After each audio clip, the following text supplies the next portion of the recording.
What's up, everyone? This is Lattes with Lindsay, season 2. I have an awesome guest on today. Her name is Marlene Gordon, and she is someone who really inspires me because she has done something that is truly a work of art, and now she has a second book. So without further ado, how are you, Marlene?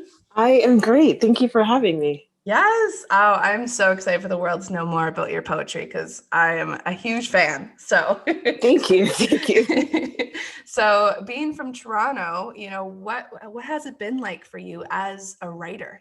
How did you really begin this journey? Well, first and foremost, I'm a makeup artist, but I've always loved writing, and I kind of put it to the side when I became interested in makeup.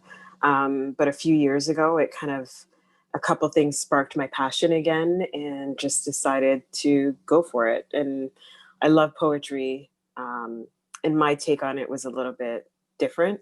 I kind of skirt the line between vulgarity and like poignant, deep poetry. Mm-hmm. Yes, we will definitely get into a few of my favorites later. Absolutely. That's awesome. So, being a makeup artist, what was it about, makeup, for example, that kind of blends into your expression with books? Well, I think when you're an artist, you're kind of an artist through and through. Before I did makeup, like I looked like a drag queen when I was a teenager, Oh my but God. before I got into makeup professionally, I was in high school. I was painting and drawing a lot, so I was interested in art, and I wanted to be a fashion designer. So I think once that artistic gene is in you, you kind of delve into different facets of the industry, and um, I think makeup is. I find it does inspire my writing sometimes. So yeah, I think when you're an artist, you're just an artist, period. Yeah, and expression is everything when it comes to art. That's for sure. You Yes. know? Yeah. Do you find that you have like I had Donna on a few weeks ago for this podcast as well, talking about makeup. But do you find that you have like a niche with, makeup and that um, kind of industry? I like to use the term, it's probably not a great term, but I like to say virginal. Um, Oh my I God. like I like it. soft, fresh, like the world hasn't tainted you yet. Hmm. That's kind of my aesthetic. And I find now that I'm getting older, I'm turning 40 in a few months. Get it, Um, girl. I want to focus more on my skin looking great, and then everything else tends to be more minimal. Nothing wrong with doing like a really intense glam look. I love that too. Hmm. But for me, especially in the midst of a pandemic, I mean, I'm not going to be doing full glam and then putting a mask on. So, It's true. so it's been It's even true. more minimal the last 7 months or however long we've been in this. I know. And it's funny because some of my clients, they make me like die laughing. One of them came in and they literally did half their face with makeup. And I was just like, you completed my world for today. Like Yeah, literally like to the line of their mask is where they stop their foundation. that's great. That's great. Oh, Well, you know what? A lot of people are getting like a mask knee now, so yes. it's great to just let your skin breathe and maybe not wear much if you have to wear a mask, right? Yeah. Do you have any recommendations of how to eliminate that? I feel like so many are going through it. Well, what I just do is because I've been blessed with pretty decent skin. So for me, my concerns are mainly hyperpigmentation and darkness under my eyes. So I just conceal under my eyes, put on a Mm. little bit of mascara and lip balm. And if I'm feeling fancy, I'll put on my cream blush. I don't even know what any of that is. So. Oh God. And We'll talk. like I know exactly. Oh, when I was because you did our makeup at Liz's wedding. Yes, And yes. when Liz starts talking makeup and she does my face sometimes when we go out before obviously COVID, it was just Yeah. like, I don't know what you're doing, but the aftermath is wonderful. Like it's Sounds good. just Looks whatever, good. yeah, whatever you're saying right now, just do it. As long as it looks good in the end, that's all that matters. Oh yes, yes, and I'm sure there are a lot of people who wish they did have people like yourself in their life to Yeah. educate them on this. Yeah. Comes Oh, in pretty handy sometimes for my friends. Yes, exactly. So what has it been like during COVID for you with writing? Do you find that you're writing more? No. Um, Well, so the thing is pre-COVID, I had three Toronto cafes that I like to go to, one in particular. And mm, it was kind of my setup. When I had a day off, I would just go there. I set a specific time. Before I started writing, I would read things about writers and like how to get over writer's block. And they would all say, oh, just set a time, go, just do it every day. Even if you're just sitting there writing gibberish, something will come. And I would think, oh, that's a load of BS. But then when I mhm. actually started doing it, you just got into the practice and then things would come. And when it was warm, I would go write at High Park. Um, but being inside, I thought with the second book, I was trying to finish it. I was like, great, I'm going to be inside all day. I have Mhm. tons of time to finish this. But it was so hard to write at home because I find it's so easy to get distracted. And, I'm going to the fridge 10 million times a day or scrolling Instagram. Yes. Whereas when I'm somewhere specific, I know I have this allotted amount of time and I have to get it done. So I found it more difficult. Yeah, well, High Park is definitely a wonderful place. I Right. love that place all year round. Like even in the winter, that cafe is so cozy. Like, is that kind of the vibe that you go for? Is just trying to find somewhere like intimate, very low key, and have that latte? Yeah. My favorite spot actually at the park is, do you know Grenadier Pond? On the other side, yes, yes. Yes. So going down to Grenadier Pond, sitting there with a blanket and just looking out at the water and people stroll by, that I ended up writing a lot there actually. Mm. Um, and one coffee shop that I loved in Toronto was called Propeller, but they haven't been open since the pandemic. Mm. And that was my spot. Like I would just go and sit there, and there was always like interesting people coming in, some regulars that you'd see all the time, and I do miss that. Yeah, well, it's almost like that intimate feeling, right? Like especially at the park or a Yes. cafe, like if you see the regulars go by or even just going off people's moods when they're walking, like this morning, like I Hmm. went for my walk and just kind of seeing people's vibes when you walk by them can sometimes inspire you, right? Oh yeah, definitely. I once wrote a haiku about a man that walked by, and he had a orange mullet, Mm. and I would find I found inspiration is that in that. So that's actually kind of how I started writing the first book. I would start off with haiku, Mm. which is this 3 lines, 17 syllables, and I would write it about the most random subjects. And I found that kind of built me up to write longer poems. Mm. Do you have like a favorite poem that you typically do like to write? Like, do you find that you like one that breaks down every feeling or emotion, or is it like because you have so many different types, which is awesome. Is there a favorite? No, I just with the first book, I wanted every chapter to have a different mood. Um, so, like one chapter in the first one was called Manger. So anything sort of food related was in that, and then the more sort of deep poems were in a chapter called Revelations.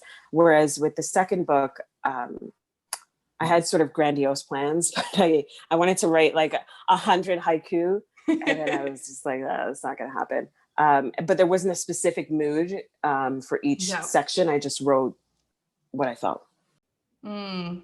And do you find that you've grown as like an individual throughout your writing? Yeah, I definitely think so. I think with the second one, I went a little bit um, deeper into emotion, whereas the first one, there were still some deep poems in there, but it was slightly more comedic.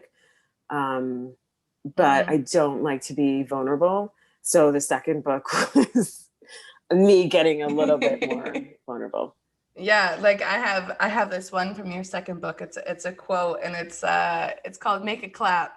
It's, I died. Like you want to talk about comedy. Make a clap, he said, so I clapped my hands. That's not what he meant. I was howling when I read that because it's true, right? Like you gotta have like different emotions, but like Mhm. having that comedy side is just it's a nice transition. And you know what it is for me, like I just thinking from the reader's perspective, and I love poetry, but to read an entire book of sort of really sad, deep poetry, sometimes you're in the mood for that. But for me, I think I'm a funny person.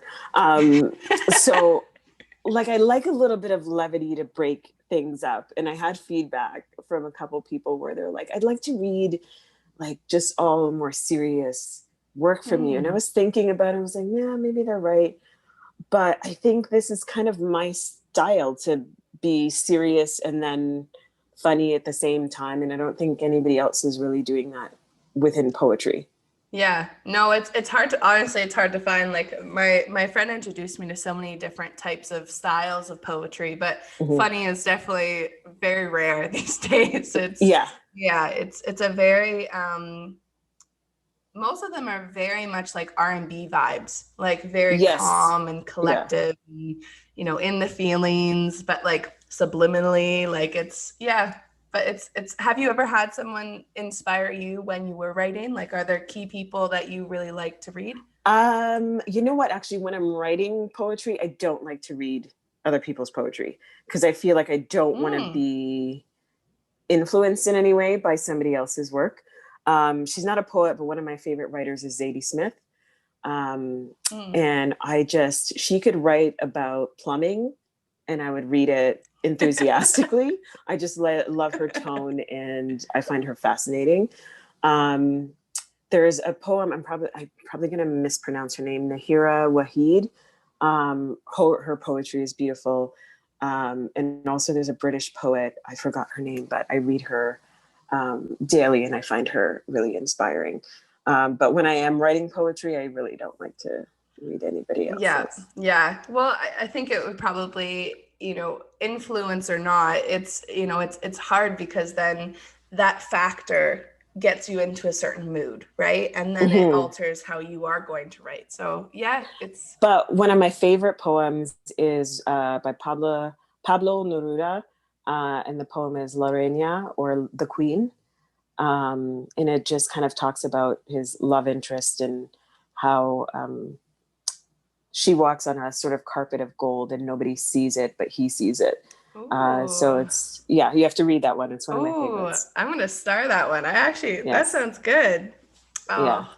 And I actually really find it inspiring when you read poetry because it's not, it's not long.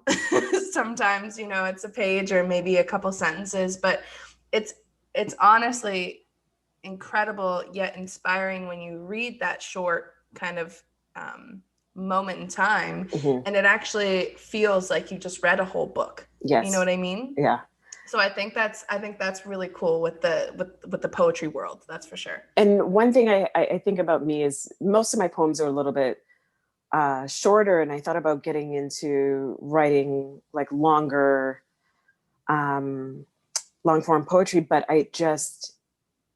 and I do enjoy it sometimes, but for me, I like to be more succinct, and I feel like I can convey emotion in a shorter structure. But that's just me and my preference. Yeah. Yep. Because I mean, heck, you could do whatever you want. That's the best part about this career. Exactly. It's like, do I feel like writing this? Do I feel like writing an angry quote? Do I feel like, you know, it's whatever you feel. That's a great thing about right now too, because I feel like we have so much control. Whereas if you were self-published maybe 10 years ago, you didn't have as many avenues. But now I think it's a little bit easier. And there are self-publishing companies. And with me, I approached several independent bookstores in the city to see if they would take an independent author. And in the beginning, I had a book signing at Indigo. So it was kind of just me getting out there and pushing. And I'm a shy person. So for me to be like, hi, can I read my book, please? It's like, I don't ask them, but it's like, I know you got to. But it's hard to talk about yourself, like you've mentioned before. Like it's hard when, you know, I ask a lot of the people who are on here, I say, tell me about yourself. And they're like, my name is Marlene. Like I'm almost 40. I'm awesome at my job. Like, you know, like it's pretty hard, much, right? Pretty much. Yeah.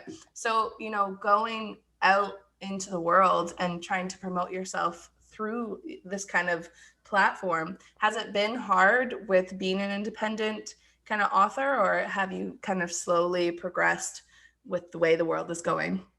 It's a slow progression. Mm. And I think part of our generation likes that immediate gratification. So sometimes things take a little bit longer, but now I'm okay with sort of that slow grind and building an audience slowly. And it's been a journey, but really so informative. And to start it from just an idea in my head. And I was lucky where I was at a party when the book was just an idea, and I was talking about it, and a friend knew a graphic designer, and she was like, "Oh, Marlene's thinking about writing a book. You guys should exchange information." I sent her a DM and like, "I'm not ready yet." But when I was ready, I sent her a message, and we worked together on the first book and then the second book. So she designed the cover, she did the illustrations, and also did the layout. So it was like a blessing meeting her, because I wouldn't know how to do any of that stuff myself. Yeah. So with the title, how did you come up with that for the first book, for example? For the first book, Not All Mangoes Are Sweet, I was actually in the car with my mother, and the soca song by Kes the Band came on, called Hello. And there's a Good line in the song. Yeah, right? Yes. Where he says, "She's sweet like a mango." And my mom's pretty like, she's got the quips. So she was like, "Well, not all mangoes are sweet." And I don't know why, it just stuck in my head. I like it. And I was like, that's it. Not all mangoes are sweet, because they aren't. Sometimes they're tart, you put a little pepper on it, or you can have it really ripe and sweet. So it was just talking about sort of duality as well. Yeah. And that's what I liked, when we went to your book signing, or do you call it like a reading? Like, what do you call it? It was kind of like a launch, because that's what launch. It came out to, and a reading, launch and a reading at the same time. It was a wonderful combo. It was a very good event. Thank you. It was fun. Like with that, and you were explaining kind of how your family felt with, the vulgar kind of comments in the book, and how that was a transition for you guys, but you still wrote it, which I love. Well, actually at the reading, like my family was in the front row, including my dad and my brother, and I read out a poem called Beautiful Phallus. So seeing their faces, even just reading the title, my brother looked like he wanted to die in that moment. Yes. But I still read it anyway. So they're kind of used to me by now. I mean, you know what? It is what it is. It's such a interesting topic that people don't ever discuss anyways. Like there's so many names for women's parts that are so, sensitive to talk about. But in poetry, it's really beautiful how they weave that in so naturally. Yes. So it's cool. And that's what I think is so impressive too about poets being able to create this art with controversial topics, but sort of sometimes making it more palatable for a lot of people. So I think it's really, really an interesting art form. Yeah, and everyone kind of takes it in a different way, which is cool. Like, Yes. like it could be, we could talk about mangoes, and mangoes could be taken in all different forms, right? Which is really truly art if you look at it, right? So that's really cool. So with the second book, for example, what was kind of that vibe like when you were first creating the name and the visuals for it? Well, I just thought, so the second book is called A Cure for All Your Maladies. So I was thinking about what sort of helps people get into a good place and sort of heal their ailments or issues. And when I came up with that title right away after finishing the second book, and I told it to a couple of friends and they all hated it.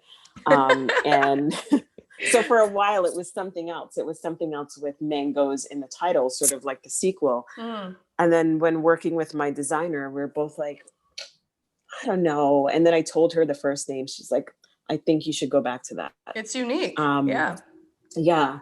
And I think my emotions were a bit more raw. Like there's a poem called Sad Sack in there about times when you're feeling down, but you're jovial. and sort of there for everybody else. And you don't want to show that emotion because you don't want to bring anybody else down.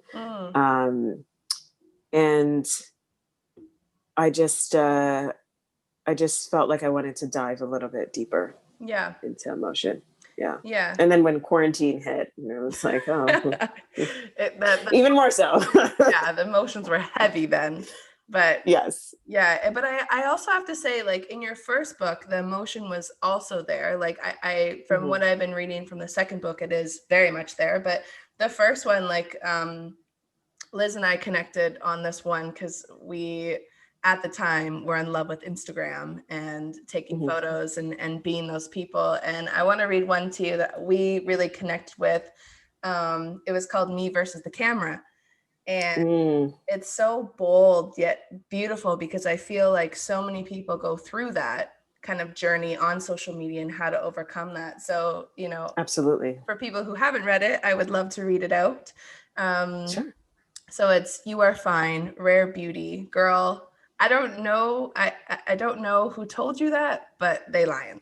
You don't look a day over 30. Remember when you said you would never get filler? You should probably reconsider. Body's looking banging. My lie detector determined that was a lie. Your BMI says you're morbidly obese. I don't need external validation. All those selfies on Instagram tell me otherwise. And I that one is such a dialect that people of all ages can feel. Like, you don't even look a day over 30, but anyone who is over 30 probably still feels that energy. You know what I mean? Yes. So, and I think it's like, I love social media and I hate it at the same time, because I think people tend to compare and look at certain things for inspiration. But when you're constantly seeing those images, it's hard to not look at that and look at yourself and have that comparison. And I think it could be very detrimental to one's mental health. And I think sometimes this is something to joke about, but I said to my friends, I think I have body dysmorphia, because I would never think I'm as big as I am. Like, I would look in the mirror and be like, oh yeah, you're cute. And then I would see a picture and be like, who is that? I know. Is that me?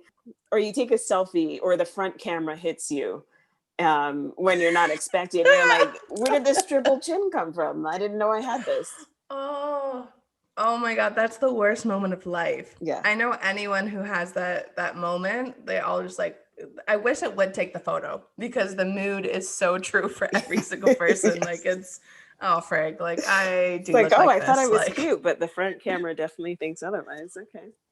I know. And that's why I really love that poem, because, saying like, my lie detector determined that was a lie. And it's so true though, because when people are really feeling that self-validation and they're saying, I put on mascara today and, I did something with myself, and you walk out the door and you take a photo and you post it on this social media webpage, and then you don't get the appreciation from the external factors that you really want.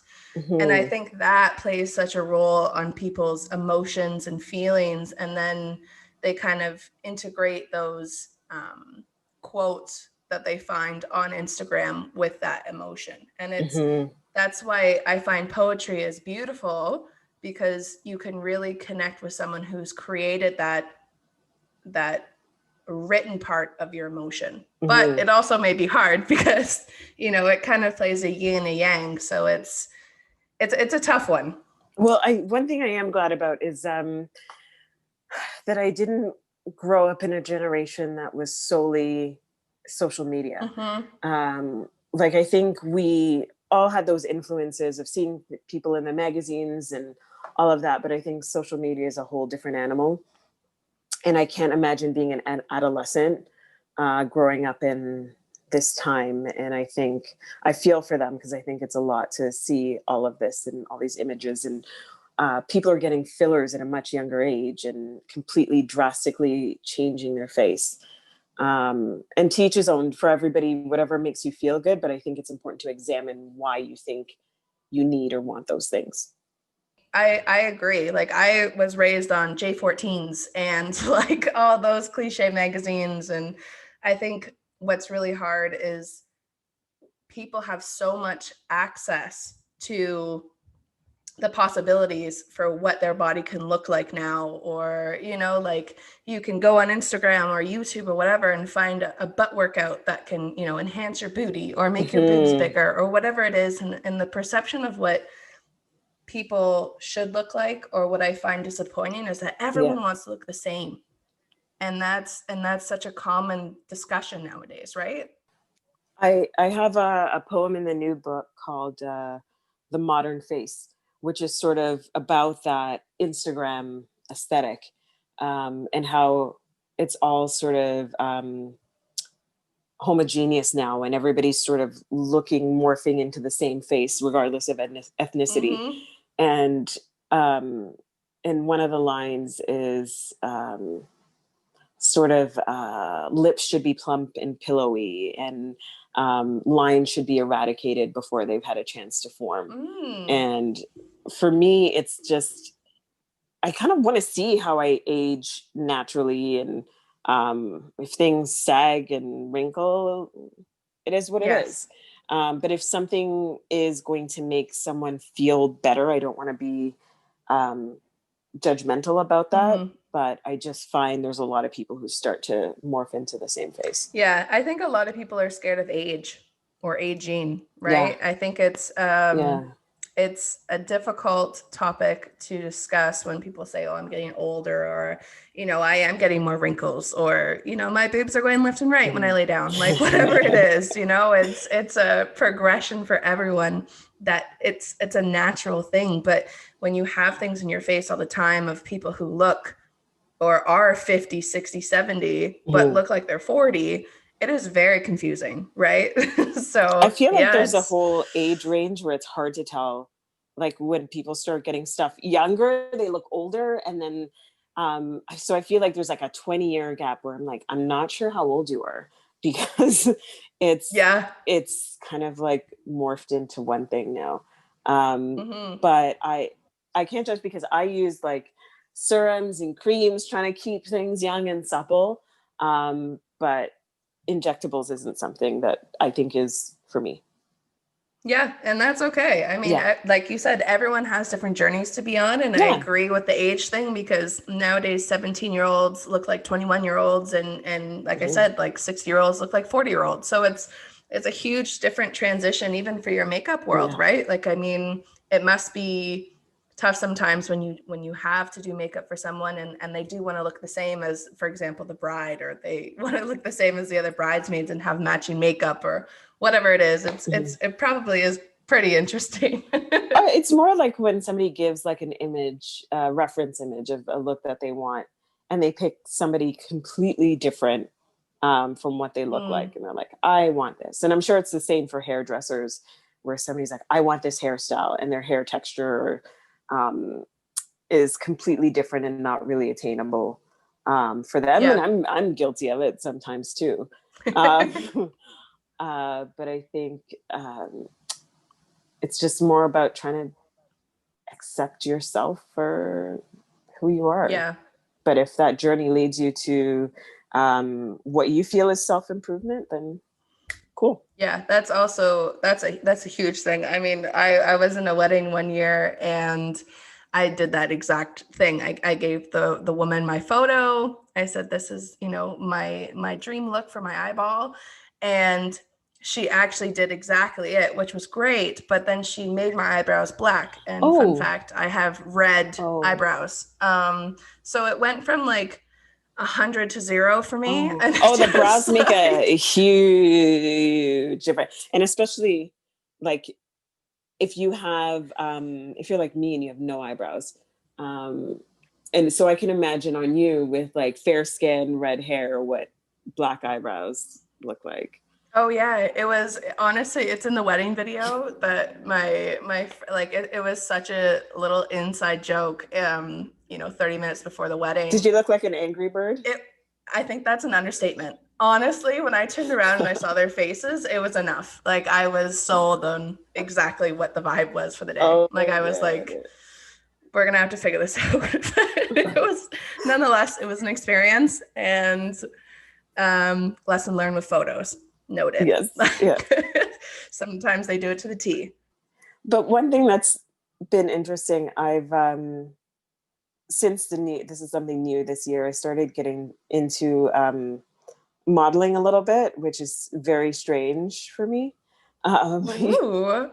And one kind of happened accidentally. I was in a NYX underwear campaign, and I'm a plus size woman. And if you had said to me like 2 years ago, you're going to be in a campaign in your underwear on the internet, I would have told you to stop smoking drugs. But it was quarantine, and they approached me to do like a socially distant shoot. So it was quite intimate, just I think 3 people on set, and they made it a really super comfortable experience, and it was so out of my comfort zone. And then it came out, and it was on like Refinery 29 and Elle Canada, and now even my friend ordered something and my face is in the packaging, and I'm like, oh my god. That's such an accomplishment, though. Damn, that's crazy. Yeah. And my friend Ella, who has a bag line, Ella Handbags, I just modeled for her a few weeks ago, and that was sort of like a full circle moment, because me, her, and the photographer worked together and met in our early 20s. And back then she was styling, he was the photographer, and I would do the makeup. So it was kind of strange to be in front of the camera and them sort of directing it. So 2020 has been an interesting year. I'd say, yes. Yeah. But I think that's really cool, because then, you know, with all these experiences, it can also inspire you to write from a different angle of, you know, yourself or how you're feeling. I think that's actually really cool. Yeah. Yeah. And I think being in quarantine, I kind of hate this word now, but I find people have to sort of pivot and sort of change direction sometimes, because this is a whole new world that we're not used to, and things are very different. And so I've recently started getting into voiceover acting as well. So cool. I'm just dipping my toe into many different things at the moment. I think you got the voice for it. Why not? You should definitely go into it, girl. I support that. I'm excited for you. That's so cool. I'm hoping it makes me some good money. We'll see. Oh my God. I had this conversation with my coworkers yesterday. I said, I've accepted my income for the year. Like I have accepted whatever it's going to be. Yeah. Like, because it's so out of our control, right? So it is. Yeah. Yeah. It's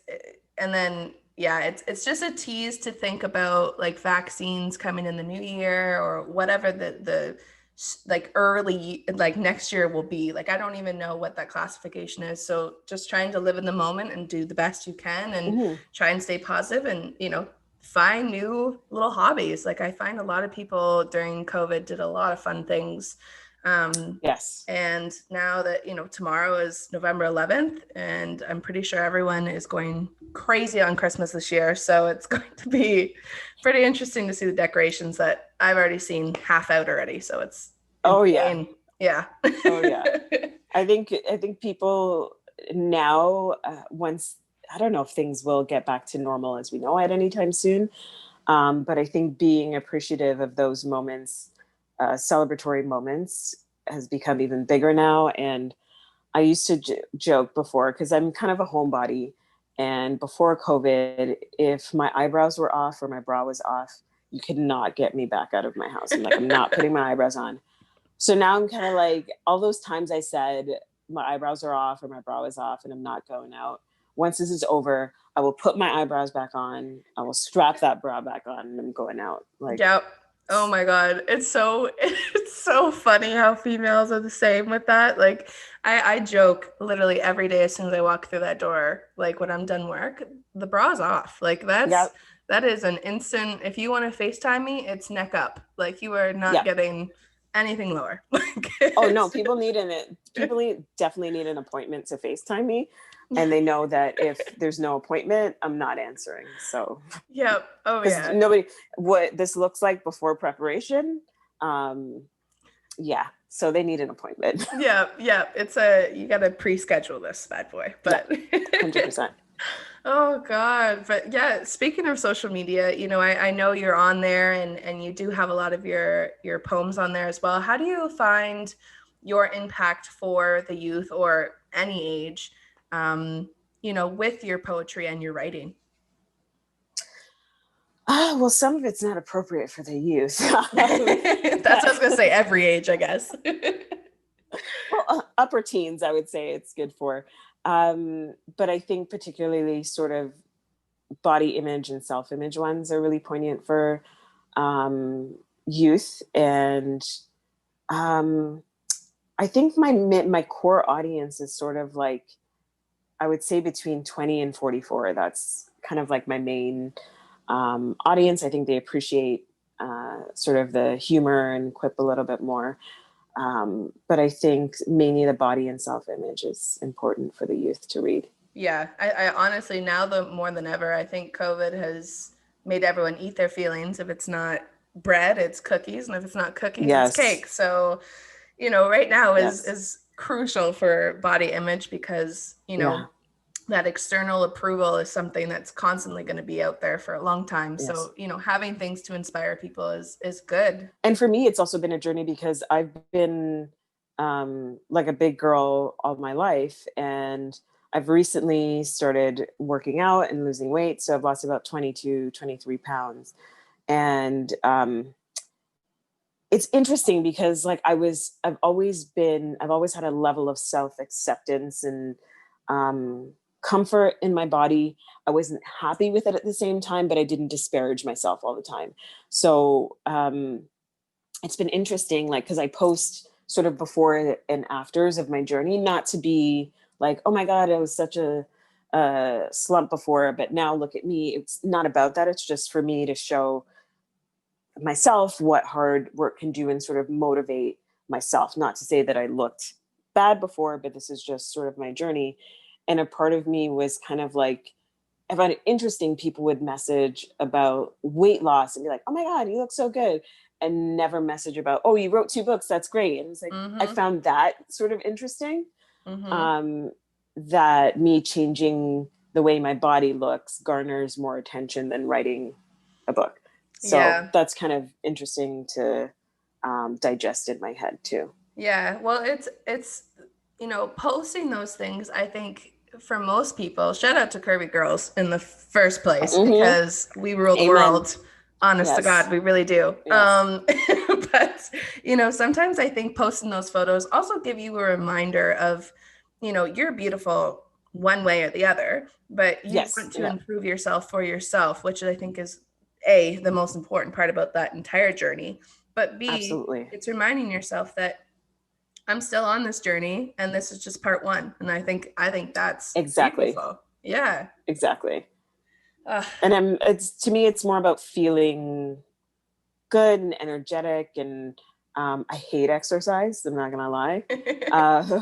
But I do feel better once it's over. So it's something that I'm going to continue for myself.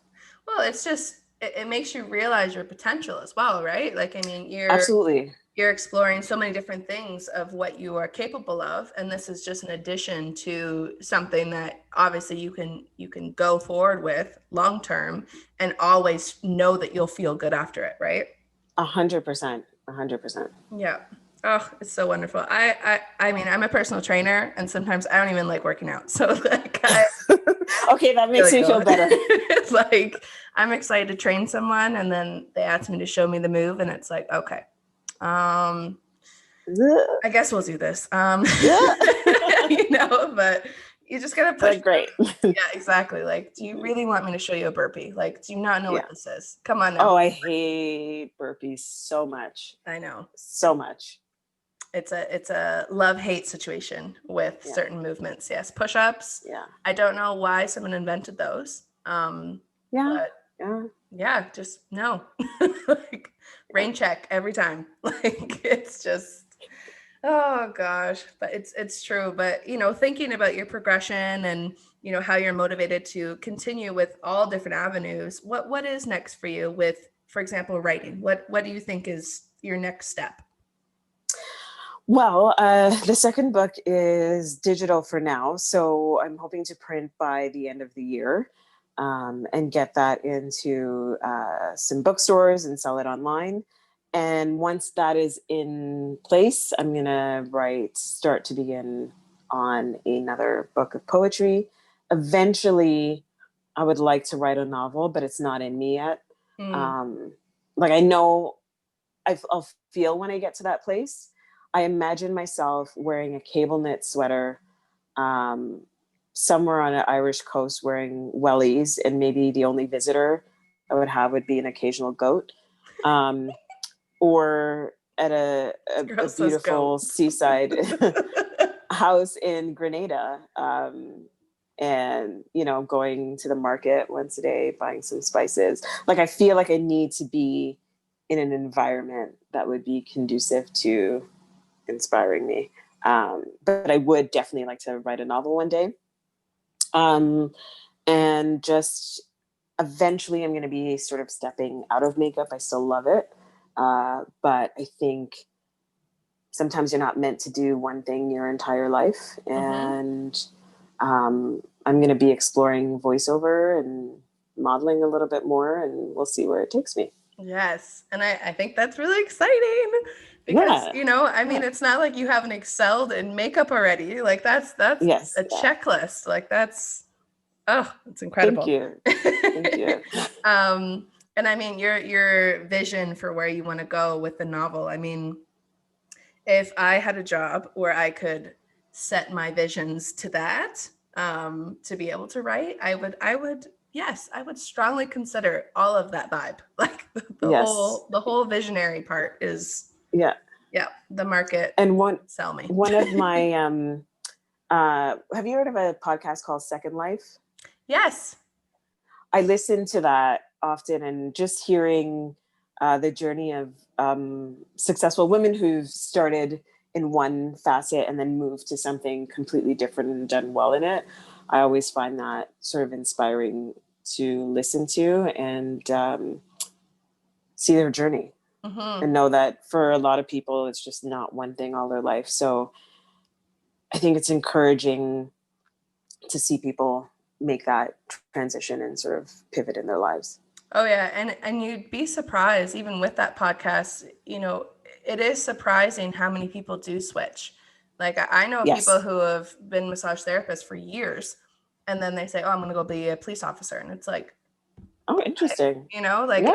it's a whole flip, but it's not a midlife crisis. It's not a negative energy. It just Hmm. means that they're done with that, and that's okay. It's on to the And I next. think it's important to explore those feelings, because sometimes you're thinking about something and you're like, oh, maybe I want to be a lawyer, but I don't think I have it in me. And law school is 3 years, but 3 years from now, it's still going to be 3 years later. So Yes. you either do it or you don't, right? Exactly. And that's the same with like when people tell me, like I have this thing where when people tell me that they're busy or I'm too busy or, I don't have time for this, it's like I think sometimes the underlining point is that like these things aren't my priorities. Hmm. So, you know, Hmm. I'm too busy for them, right? So it's very interesting when people do make that life choice of change in their careers because it finally is the priority and the change of the quote of busy is finally like to what it actually Yes. be. Yeah. Yes. And I find a couple books sort of help me um, transition my thinking. One was called The Artist Way, Mm. which it's talking about the journey of an artist, or like a going from writer's block to helping you write. And you're supposed to journal every day, write 3 pages first thing in the morning. Can Oh. just be stream of consciousness doesn't have to be anything profound. So I started that, which I have to get back to. Um, and also a book called Atomic Habits, um, Mm. which sometimes I'm not that disciplined. So it was really good in changing my mind frame about making certain habits more accessible or easy. So you're setting yourself up for success. Like on the days when I have to do my workout the night before, I set my mat and my weights out, and Smart. have my workout equipment ready. So I'm just ready to go. So I found those two books really helpful in kind of changing my mindset about things. Yeah, and it is super handy to just kind of hold yourself accountable to do those things the night before, because it is so easy, as you know, as everyone knows, that you can literally just roll back over and say, okay, like Yeah. I'll reset my alarm, I'll sleep for another Mm-hmm. hour, and you just lose that opportunity for your own self-growth. And I think journaling, poetry, any type of platform that you can express your emotion, um, I think is beautiful. Like I think it's really good to do in the morning as well, especially if you've had a full night's sleep of full dreams or like a lot on your plate that day. Just being able to get it out is just, it's good. Yeah, I agree. absolutely. I agree. So the last and final question I have for you is more from an entrepreneur side, is if someone is looking to, you know, have a second life, right? And change into a different career point as a writer, do you have any recommendations or experience that you would like to share, so they can be more inspired to go about it? Do as much research as you can. If you don't know how to do something, find help or hire somebody. Um, and just be clear about what you want. If you're interested in getting into writing and publishing your own book, or whether you want to pursue the route of getting an agent, and getting signed by a publisher, know, research how long that takes and if it's the avenue you want to take, and being okay with tons of rejection. Um, One thing I have to say this experience has taught me is to, as an artist, sometimes I have very fragile egos. So one thing this experience has taught me is you're just going to hear no a lot.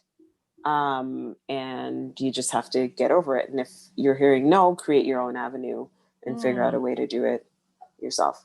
I love that. Yeah, and it's Yeah. important that they hear that, because I mean, a lot of people think all different avenues are easy avenues, and it is not. It is quite a No. journey, and it's an exciting journey.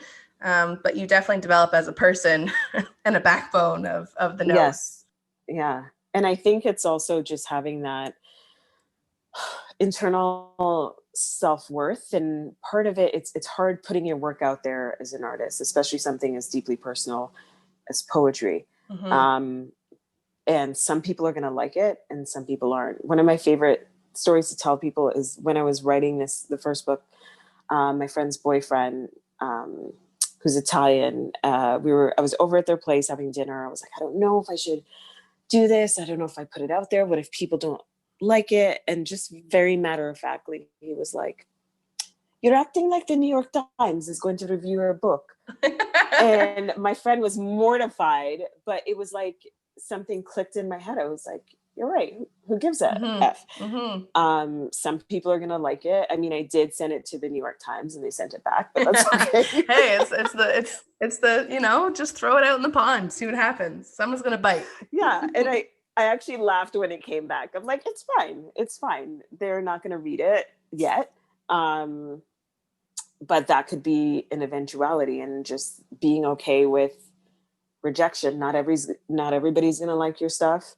And that's okay. There's a niche for everything. Mm-hmm. And there's a market for everyone, and everyone has their place. So if you're worried about your content, or you think nobody's going to like it, someone will like it, and you'll find your place. Yes, everyone has a niche. That's the coolest part about Yes. this world. Niche Yeah. is a cool thing to have. So Yeah. that's awesome. And where can people find the books? Just so if people are interested in them. You mentioned Amazon, right? So Amazon has both books, and then the digital copy of A Cure for All Your Maladies is also on Apple Books. And if you're in Toronto, Not All Mangoes Are Sweet is carried at Queen Books, a different book list, and another story bookshop.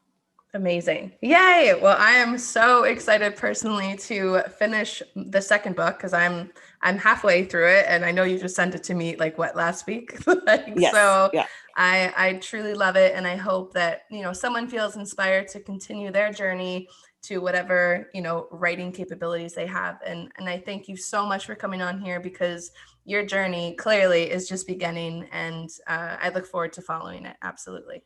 Thank you so much for having me, Lindsay. Well, that's it for us, guys. Thank you so much for tuning in to Lattes with Lindsay. Bye.